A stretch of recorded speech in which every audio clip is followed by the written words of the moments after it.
altă cărticică când merge seara la culcare. Asta e ultima? Da, iubire. Când copilașii noștri merg seara la culcare, somnul îi cuprinde pe rând pe fiecare. În feluri diferite, însă cu mare drag, găsim o cale lină spre al visurilor prag. Mama îmi citește cu glas blând o poveste, iar când cărticica se sfârșește, ea stinge lumina binișor, spunând în șoaptă, somn ușor. Noi ne băgăm înfrigurați în pat, trăgând de pătură în lung și în lat, dar apoi unul lângă altul ne cuibărim, ce bine e acum, pe loc ne încălzim. Când ațipesc întins pe canapea, tata mă duce în camera mea, îmi spune cu drag, hai ursulețul meu, dorm liniștit, te voi iubi mereu.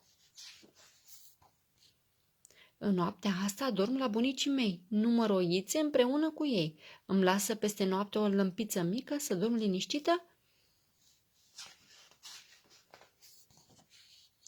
Când mama și tata mă duc la culcare, mă îmbrățișează cât pot ei de tare. Îmi vorbesc în șoapte, stau pe lângă pat și cu ei alături mă simt minunat. Asta e fum adevărat? Ce anume?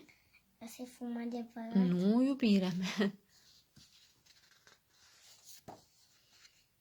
Mama îmi cântă cu glasul ei dulce, cântece de leagăn, când vrea să mă culce, apoi mă dezmiardă duios pe căpșor și ochii mi se închid încetișor.